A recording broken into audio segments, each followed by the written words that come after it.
Hello, स्वागत और अभिनंदन है आप सभी का प्रेप साथी पर। मैं आपका भाई विवेक पांडे स्वागत करता हूं। प्यारे साथियों, बीईओ के नोटिफिकेशन को लेकर के और बीईओ के संदर्भ में जितने भी प्रश्न आपके थे सबका जवाब आज आपको मिल जाएगा। आज आपको मैं बताऊंगा कि कितने पद आने वाले हैं, इसके लिए वास्तविक एलिजिबिलिटी क्या तय की गई है नई नियमावली के अंतर्गत, और साथ में इसके लिए क्या एज लिमिट तय की गई है, कितनी उम्र सीमा इसके लिए निर्धारित की गई है, साथ में इसके सिलेक्शन प्रोसेस में क्या क्या चीज़ों का योगदान होगा, क्या तैयारी कैसे करनी चाहिए, क्या पढ़ना चाहिए, प्रीलिम्स है, मेंस है, इंटरव्यू है कि नहीं है, कैसे तैयारी करें, किन किताबों का सहारा लें, क्या कंप्लीट सिलेबस है, ये सब बताऊंगा इस वीडियो में। इसके लिए क्या सिलेबस, क्या एग्जैक्ट पाठ्यक्रम है इसका, इस पर चर्चा होगी। इसके एग्जाम का क्या पैटर्न है, क्या प्रमोशन मिलते हैं इसमें, किस पे स्केल की नौकरी होती है और हमें काम क्या करना पड़ता है नौकरी में जाने के बाद, ये सब आपको बताएंगे। 20 मिनट की ये वीडियो है जिसमें आपको बीईओ के संदर्भ में लगभग सारी जानकारी मिल जाएगी। एक भी ऐसी चीज मैं नहीं छोड़ूंगा जो बीईओ बनने के लिए जरूरी हो और आपको ना पता हो। अब तैयारी करने के लिए शुरू हो जाइए। अब आइए मैं एक एक चीज की चर्चा शुरू करता हूं आपसे, ऑफिशियली आपसे एक एक बात बताता हूं। बीईओ 2026 की बात करें तो हम आपसे चर्चा के दौरान ये बताना चाहेंगे कि इसके लिए जो योग्यता चाहिए होती है वो किसी भी स्ट्रीम से, अगर आप स्नातक हैं, कोई भी स्नातक है और साथ में आपने बीएड कर रखा है, गौर से सुनिएगा, साथ में आपने बीएड कर रखा है तो आप बीईओ भर्ती परीक्षा के लिए वैध माने जाते हैं। इसका नोटिफिकेशन बहुत जल्द आपको देखने को मिलने वाला है, जिसके विषय में मैं आपसे अभी चर्चा करूंगा। नोटिफिकेशन कब आ रहा है, क्या है, कितना समय आपके पास है तैयारी के लिए। तो इसकी योग्यता पर बात करें तो कोई भी ग्रेजुएट प्लस बीएड। शुरू में 2019 में ये भर्ती आई थी, जरा गौर से सुनिएगा। 2019 में जब ये भर्ती आई थी तो एलटी डिप्लोमा शब्द का प्रयोग किया गया था उसमें, एलटी डिप्लोमा। और ये मामला फिर कोर्ट में चला गया। कोर्ट ने कहा कि इसमें समकक्ष शब्द का प्रयोग किया गया था, तो समकक्ष आर्यता का विवाद चल रहा था इस पर, इस बीईओ की भर्ती पर। अन्यथा ये बीईओ की भर्ती बहुत पहले ही हो जाती है, अब तक तो फाइनल ज्वाइनिंग हो जाती है आप लोगों की। 2022 से ये मामला लटका हुआ है। अब जाकर के ये मामला एकदम स्पष्ट है, शीशे की तरह एकदम साफ हो गई है और पानी की तरह अपनी गति पकड़ते हुए आपके सामने बहुत जल्दी स्क्रीन पर दिखाई पड़ने लग जाएगी। तो कुल मिलाकर के इसके समकक्षता विवाद को हटा दिया गया है और कहा जा रहा है कि नई नियमावली बनाई जाएगी। नई नियमावली बनाने की बात कार्मिक विभाग के द्वारा एक लेटर के अंतर्गत मार्च में कही गई थी, मार्च 2026 में, और अब हम पहुंच गए हैं अगस्त 2026 में। तो अब ये कहा जा रहा है, 4-5 दिन पहले ही एक नोटिस जारी हुई जिसमें कहा गया कि नई नियमावली अब नहीं बनाई जाएगी, अब पुरानी नियमावली में ही कुछ विशेष संशोधन करके हम बीईओ की भर्ती जल्द से जल्द करवाएंगे। आरटीआई के जवाब के अंतर्गत भी आरओ के बारे में और बीईओ के विषय में छोटी मोटी जानकारी मिली है। अब जरा योग्यता की बात करेंगे तो स्नातक और बीएड की चर्चा हो गई कि स्नातक कोई भी स्नातक हो, चाहे आप बीएससी किए हो, चाहे बीए किए हो, चाहे बीकॉम किए हो, बीटेक किए हो, बीसीए किए हो, बीबीए किए हो, कोई भी स्नातक और साथ में बीएड किया हुआ होना चाहिए। बहुत सारे बच्चे अभी वर्तमान में, चूंकि विश्वविद्यालयों में 4 ईयर डिग्री भी प्लान किया जा चुका है, तो हो सकता है बहुत सारे बच्चे जो है वो स्नातक और बीएड एक साथ किए हों, है ना। तो वो जो 5 ईयर प्रोग्राम के अंतर्गत भी अगर आप पढ़े हैं या 4 ईयर प्रोग्राम के अंतर्गत भी पढ़े हैं तो स्नातक प्लस बीएड अगर आपका है तो वैलिड माना जाएगा। हाँ, ध्यान ये देना है कि अगर आपने बीटीसी किया है, इसी बीटीसी को डीएलएड कहा जाता है। अगर आपने डीएलएड किया है तो ऐसी दशा में आप इस फॉर्म को नहीं भर पाएंगे, आपके लिए ये भर्ती नहीं है। और क्या इसमें टेट या सीटेट भी मांगा जाता है? तो इस भर्ती प्रक्रिया में न तो टेट की डिमांड की जाती है न तो सीटेट की डिमांड की जाती है। इसमें न तो टेट मांगा जाता है और न तो सीटेट मांगा जाता है, इन दोनों से आप परे हैं। इसके लिए जो उम्र सीमा मांगी जाती है वो 21 से 40 वर्ष की उम्र सीमा मांगी जाती है जनरल कैटेगरी के लिए, और ओबीसी एससी एसटी के कैंडिडेट्स के लिए 5 साल की छूट दी जाती है, और जो फिजिकल हैंडीकैप कैंडिडेट्स हैं उनको 15 वर्ष तक की छूट दी जाती है। साथ में जो जनरल के साथ ईडब्ल्यूएस है, ईडब्ल्यूएस को उम्र सीमा में कोई छूट नहीं दी जाती है, ध्यान रखिएगा, उम्र सीमा में कोई छूट नहीं दी जाती है। लेकिन ईडब्ल्यूएस कैंडिडेट इसी वर्ष का, मतलब पिछले वित्तीय वर्ष का ईडब्ल्यूएस बना होना चाहिए, जो कि इस वर्ष बनाया गया हो, ये ध्यान दीजिएगा। 2025-26 का ईडब्ल्यूएस आपके पास होना चाहिए जो कि इस वर्ष बनाया गया हो। अगर आप लोग इसका ओटीआर नहीं भरे हैं तो ओटीआर जाकर के फिल कर दीजिएगा। ओटीआर बहुत जरूरी है क्योंकि किसी भी लोक सेवा आयोग की परीक्षा के लिए 1 टाइम रजिस्ट्रेशन करना अनिवार्य है, जिसमें आपका सभी डेटा फुलफिल होना चाहिए। वो आप आज ही भर सकते हैं, ओटीआर अपना कंप्लीट कर लीजिए। जो विद्यार्थी अभी तक लोक सेवा आयोग की कोई परीक्षा नहीं दी है लेकिन बीईओ देना चाहते हैं, अपना ओटीआर फुलफिल कर लें। अच्छा, तो ये हो गया उम्र सीमा, ये हो गया कि भैया कौन से विद्यार्थी परीक्षा दे सकते हैं। अब आइए हम अन्य चीजों पर बात कर ले कि कितने पदों पर भर्ती निकलने वाली है। तो 360 प्लस पदों पर यह विज्ञप्ति जारी हो रही है। इसके पहले इसके लिए लगभग 90 पदों पर यह विज्ञप्ति जारी हो रही थी, फिर बढ़ करके 120 हुई, फिर 170 180 तक पहुंची। अब इसमें 360 पदों पर फाइनली जो है विज्ञप्ति आपकी जारी होने जाएगी। और एक बात और स्पष्ट करना चाहूंगा कि 360 पदों के लिए जब ये विज्ञप्ति जारी हो रही है अप्रोक्सीमेटली, तो इसमें ये जो बीओ आप बन करके जाएंगे, इसमें प्रमोशन कैसे होगा आपका। तो जब आप बीओ बन के जाएंगे तो आप प्रमोट होकर के बीईओ से, ये चूंकि लेवल 8 की नौकरी होती है, 8th पे ग्रेड कमीशन अभी लागू हो जाएगा, तो ये लेवल 9 की नौकरी हो जाएगी। अभी 8 लेवल 8 की नौकरी मानी जाती है। इसके अंतर्गत लगभग 70,000 रुपए के आसपास टीए डीए चारे मिला के अलग अलग जगह पे अलग अलग है, तो 70 से 75,000 रुपए प्रति माह पहले महीने की तनख्वाह आपको अभी तक मिलती थी 2019 तक जब ये भर्ती हो गई थी। एक चीज और जोड़ना चाहूंगा कि जो आपकी उम्र सीमा आंकी जाएगी, ये जो आपकी उम्र आंकी जाएगी, ये 1 जुलाई 2026 से जोड़ी जाएगी। ध्यान रखिएगा, 1 जुलाई 2026 से ये आपकी उम्र जोड़ी जाएगी। कब से? तो 1 जुलाई 2026 से जोड़ी जाएगी। और बीईओ बनने के बाद आपका जो पहला प्रमोशन होगा वो डीईओ यानी डिस्ट्रिक्ट एजुकेशन ऑफिसर के रूप में, जिला शिक्षा अधिकारी के रूप में तैनात होंगे आप। उसके बाद जब आपका सेकंड प्रमोशन होगा तो आप असिस्टेंट डायरेक्टर बनते हैं, सीधा सहायक निदेशक बनते हैं शिक्षा विभाग के। फिर जो आपका तीसरा प्रमोशन होता है उसमें आप डेप्यूटी डायरेक्टर यानी उप निदेशक बन जाते हैं शिक्षा विभाग के। ये इसके प्रमोशन थे। और जब आप सेकंड प्रमोशन पर आते हैं तो आप ए क्लास गैजेटेड ऑफिसर के पोस्ट पर आ जाते हैं। अभी ये वर्तमान समय में बी क्लास के गैजेटेड ऑफिसर की रैंक मानी जाती है। ठीक है, इसके बाद अन्य क्या जानकारी है, बीईओ क्या काम करता है। यह प्रशासनिक कार्य करते हैं, विद्यालयों का निरीक्षण करते हैं और विद्यालयों में शिक्षकों की निगरानी करना, जैसे उनको उनके कामकाज के संदर्भ में, उनकी छुट्टी के संदर्भ में और इस प्रकार के जितने भी शिक्षक के जो कार्य हैं उन पर जो कागजी कार्यवाही होती है यह बीईओ ही करके देता है। साथ में भर्ती और सेवा के संदर्भ में भी आप ही के कागज पर दस्तखत के आधार पर चीजें आगे बढ़ती हैं। कि जैसे अगर एजुकेशन के संदर्भ में अगर ब्लॉक लेवल पे कोई दिक्कत आ रही है, भर्ती की जरूरत है, तो इसका जो लिखित रूप में प्रमाण दिया जाता है वो बीईओ के तहत ही दिया जाता है। जो कहा जाता है कि जो है अभी पता नहीं चल पा रहा है कि कितने पद रिक्त हैं, तो ये रिक्तियों का जो ब्यौरा दिया जाता है ये बीईओ के लेटर के अंतर्गत ही देखा जाता है और उसी को फाइनल माना जाता है।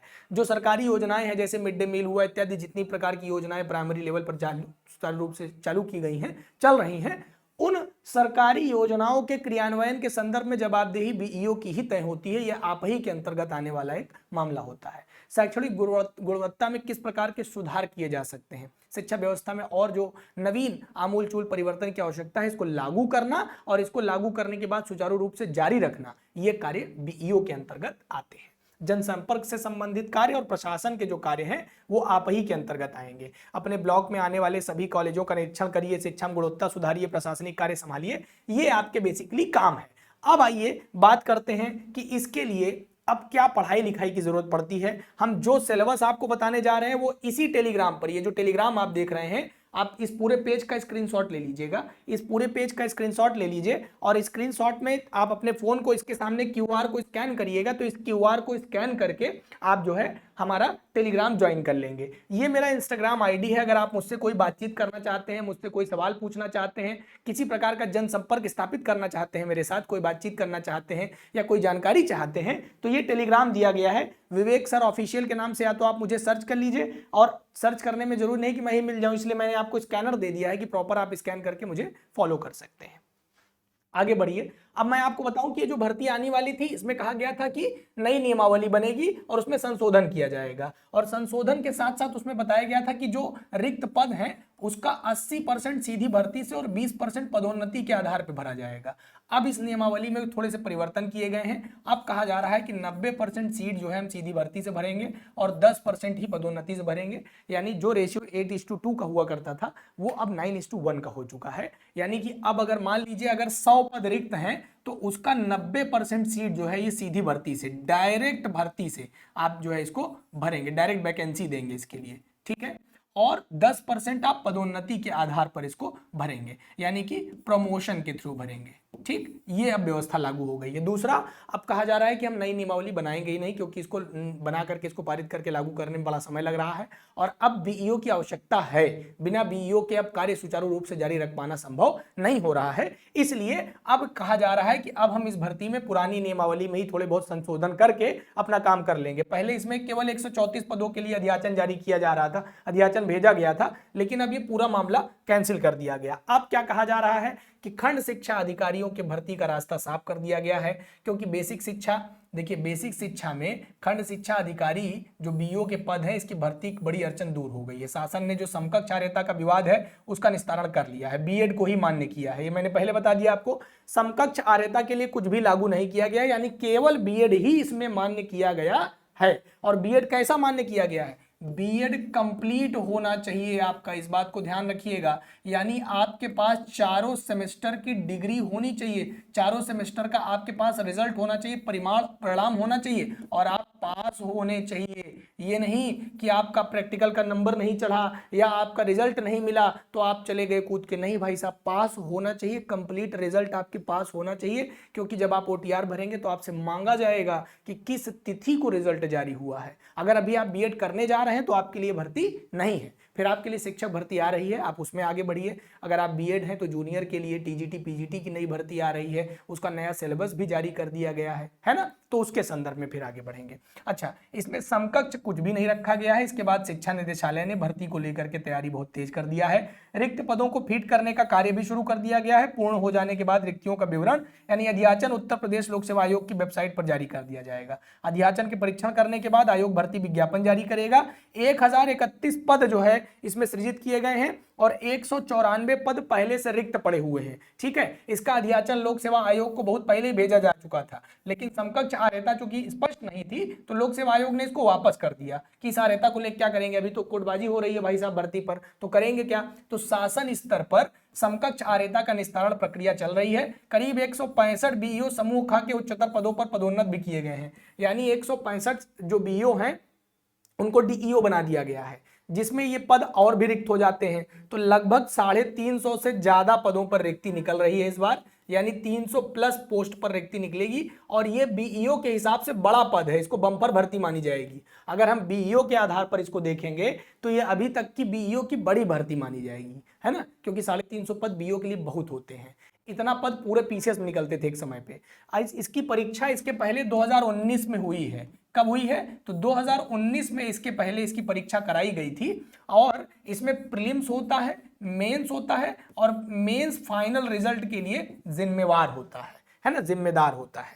तो अब बीईओ जो है, जो सेवानिवृत्त किए गए हैं, 10% पद पदोन्नति के लिए रखे जाएंगे, जैसा कि मैंने आपको 90:1 का रेशियो बता दिया है, 9:1 का। तो अब आपकी ये भर्ती कब तक आ सकती है? सवाल ये है कि सर ये भर्ती हमको कब तक देखने को मिलेगी, हम कितना इंतजार करें इसका नोटिफिकेशन में? अगस्त के अंतिम सप्ताह में, याद रखिएगा, अगस्त के अंतिम सप्ताह में या फिर सितंबर के पहले दूसरे सप्ताह में, सितंबर के पहले या दूसरे सप्ताह में जो है इसकी भर्ती की उम्मीद अभी जो है स्पष्ट की जा रही है कि इतने समय में इसका नोटिफिकेशन जारी करने की उम्मीद है। ये अध्याचन की प्रक्रिया और अध्याचन आने के बाद विज्ञापन का सत्यापन होना और सत्यापन होने के बाद आपके सामने शॉर्ट नोटिस जारी करना, ये पूरी प्रक्रिया। इसका फॉर्म फीस कुछ नहीं होता है, केवल 125 रुपए का फॉर्म होता है। लोक सेवा आयोग पैसा नहीं लेता, फॉर्म भराने के लिए बहुत ज़्यादा पैसे की जरूरत नहीं पड़ती। ओटीआर भर दीजिए, ओटीआर बिल्कुल फ्री ऑफ कॉस्ट है। क्या सिलेबस होता है सर? तो पहले समझिए कि बीईओ के लिए जो परीक्षा होती है वो कैसे होती है। इसमें प्रीलिम्स कराया जाता है और इसमें मेंस कराया जाता है। ये जो प्रीलिम्स कराया जाता है ये क्वालिफाइंग होता है, मतलब इसका कट ऑफ क्रॉस करना पड़ेगा आपको। इसका कट ऑफ लगभग कितना चला जाता है? 70% के आसपास इसका कट ऑफ पहुंच जाता है भाई साहब, मैं पहले बता दे रहा हूँ, कट ऑफ हाई जाता है इसका।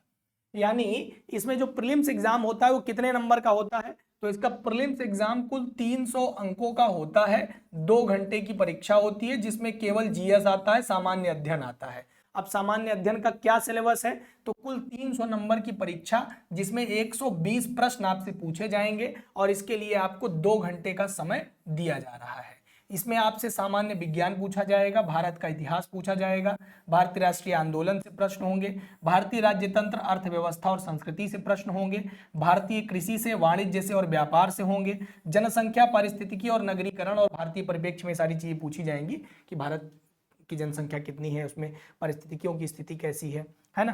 तो विश्व के भूगोल में, भारत के भूगोल में और प्राकृतिक संसाधन संबंधित प्रश्न होंगे, अधुनातन राष्ट्रीय अंतर्राष्ट्रीय महत्वपूर्ण घटनाक्रम होंगे, सामान्य बौद्धिक और तार्किक क्षमता होगी, उत्तर प्रदेश की शिक्षा, संस्कृति, कृषि, उद्योग, व्यापार, रहन सहन, और ये जो आपका यूपी पीसीएस का पेपर 5-6 है ना, वो यहाँ पे बड़ा काम आता है, ठीक है।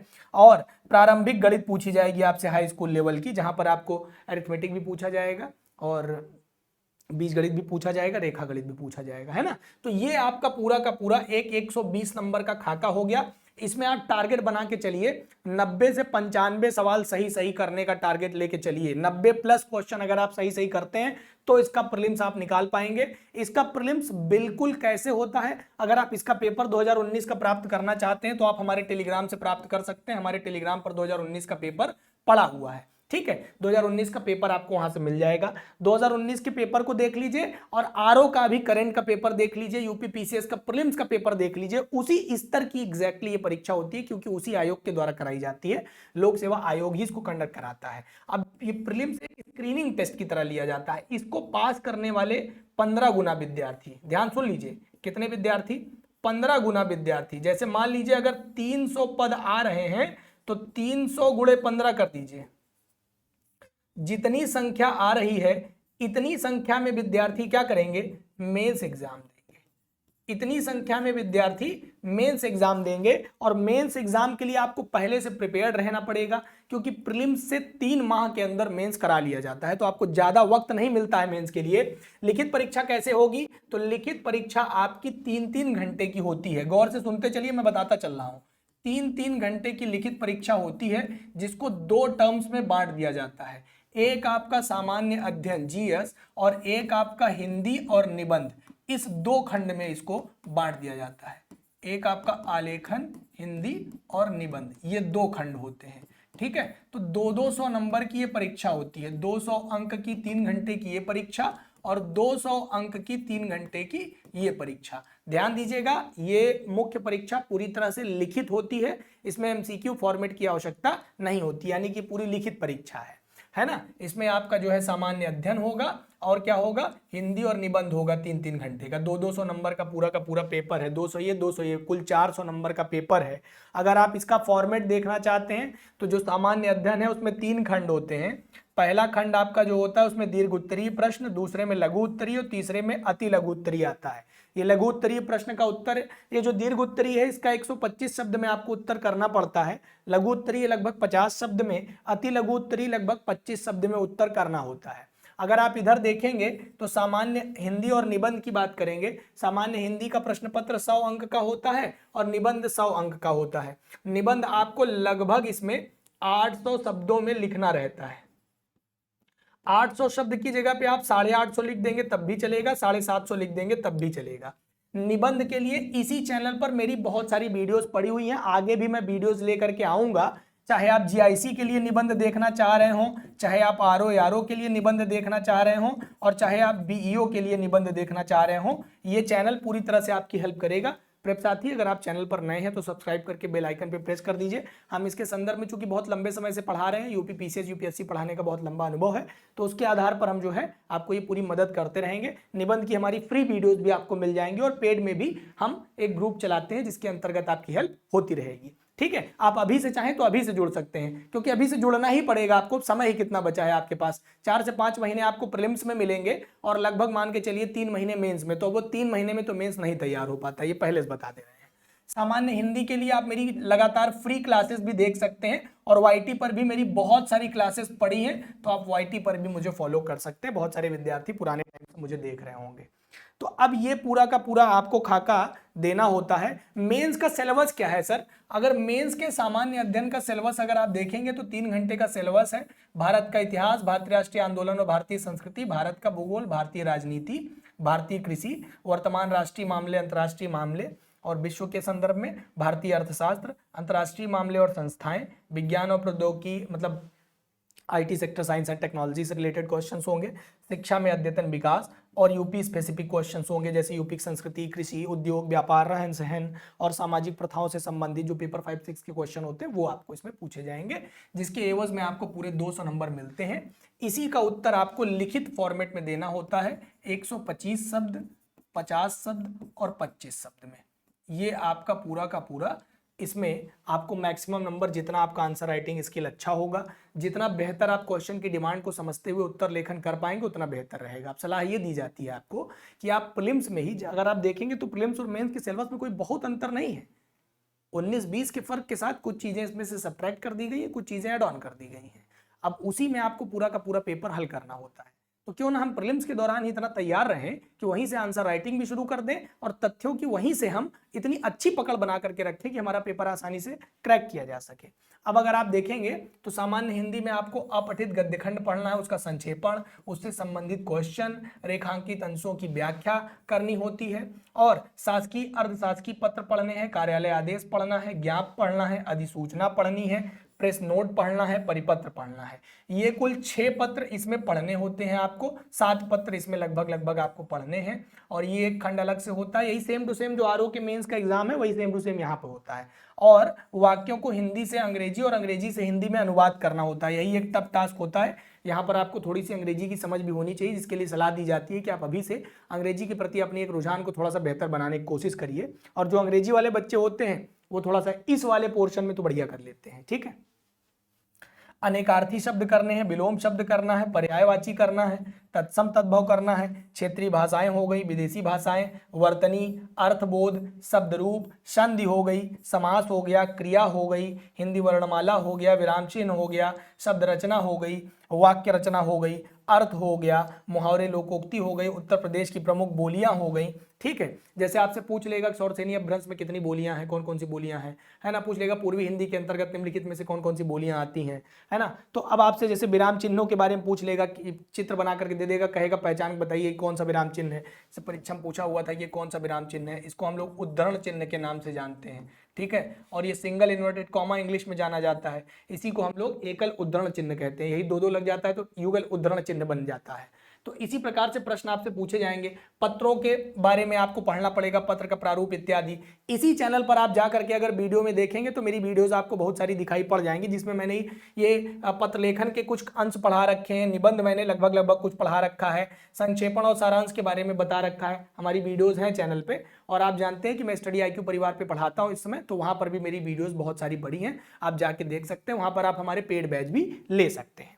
साथ में अब आपको कहाँ जुड़ना है, तो ये स्क्रीनशॉट ले लीजिए इस पेज में, ये विवेक सर ऑफिशियल के नाम से हमारा व्हाट्सएप चैनल है। इस व्हाट्सएप चैनल पर आप ज्वाइन कर लीजिए। यहाँ पर हम अपनी क्लास के बारे में, अपने PDF, नोट्स, निबंध लिखने से संदर्भित महत्वपूर्ण लेख इत्यादि सारी चीजें यहाँ पर प्रेषित करते रहते हैं, तो ये सब आपको मिलता रहेगा। अच्छा, अब निबंध की अगर मैं बात करूं तो यही 2 खंड आपको दिए जाते हैं, 2 निबंध आपको लिखना होता है, 6 टॉपिक दिए गए हैं। साहित्य और संस्कृति से संदर्भित एक, राष्ट्रीय विकास की योजनाएं, और राष्ट्रीय, अंतर्राष्ट्रीय और सामयिक जो समस्याएं हैं उस पर आपसे प्रश्न पूछा जाएगा। जैसे सामाजिक समस्या के अंतर्गत जैसे 2023 का आप निबंध यूपी PCS का उठा लीजिए, जिसमें पूछा गया था महानगरों में वृद्धों की समस्या से संदर्भित प्रश्न था, तो उसको देख लीजिएगा। और राष्ट्रीय विकास की योजनाएं हो गई, जितने भी PIB के नोट्स आप देख सकते हैं। इसके लिए क्या करें, अच्छा निबंध लिखने के लिए दैनिक जागरण का राष्ट्रीय संस्करण आप लोग पढ़ा करिए।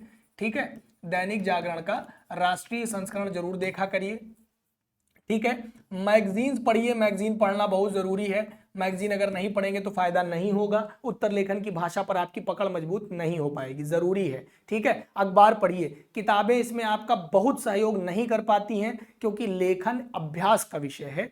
प्रैक्टिस के संदर्भ में की गई कोई भी चीज किताबों के भरोसे केवल एक नकल के रूप में प्राप्त हो सकती है, लेकिन अकल पैदा नहीं कर सकती। उसके लिए आपको लगातार अभ्यस्त होना पड़ेगा, लिखना पड़ेगा। तो ये कुछ बातें जो मैंने आपको बताया, इसके लिए आप कमेंट करेंगे तो मैं अलग से वीडियो भी बना दूंगा कि निबंध कैसे तैयार करें, क्या करें, कहाँ से पढ़ें, अलग से वीडियो पर, क्योंकि वीडियो बहुत लंबी हो जाएगी। इन दोनों खंडों में से एक एक निबंध चुन करके लिखना होता है। क्योंकि आज का जो हमारा वीडियो था वो ये बताने के लिए था कि क्या है, कैसे है, और ये इसके माध्यम से आपको हम सारी चीजें प्रोवाइड करेंगे। हमारा टेलीग्राम है, QR को स्कैन करके टेलीग्राम पे ज्वाइन कर लीजिए, और यहाँ से आप मुझे जो है ज्वाइन कर सकते हैं हमारे इंस्टाग्राम पेज पर। और ये हमारा नंबर है 9451178276। इस नंबर पर अगर आपको कोई विशेष दिक्कत हो तो आप व्हाट्सएप कर सकते हैं। ध्यान रखिएगा, केवल व्हाट्सएप कर सकते हैं, कॉल नहीं कर सकते। तो आप इस नंबर पे केवल व्हाट्सएप कर दीजिएगा, जिसमें आप बता दीजिएगा आपका नाम क्या है, और अगर आपको बैच ज्वाइन करना है तो आप बैच के बारे में भी बता सकते हैं। हमारा बीईओ का रिकॉर्डेड बैच हम आपको उपलब्ध करा देंगे। क्या रिकॉर्डेड बैच हम आपको उपलब्ध करवा देंगे, जो कि स्टडी आईक्यू परिवार के साथ मैं पढ़ाता हूं। पूरी टीम आपको मिलेगी और यहां पर मैं इसको पढ़ा करके तैयार करवाया हूं। ये चैनल हम आपको मदद करने के लिए और अन्य किसी प्रकार की कक्षाएं और चीजों के लिए मैंने इस चैनल को निर्मित किया है, जिसके लिए आपका सहयोग अपेक्षित है। आप जुड़े रहिए और अन्य किसी भी प्रकार की जानकारी के लिए चैनल को सब्सक्राइब कर लीजिए। हम यहाँ पर सबसे बेहतर और क्वालिटी कंटेंट रखते हैं। धन्यवाद, नमस्कार। उम्मीद है कि आपको ये सारी जानकारी मिल गई होगी। फिर भी अगर कुछ रह गया है जो कि आज मैंने छोड़ दिया तो आप लोग नेक्स्ट वीडियो में कमेंट कर दीजिएगा, हम उसको नेक्स्ट वीडियो में कवर कर देंगे। तब तक के लिए राम राम, दुआ सलाम, जय हिंद, नमस्कार।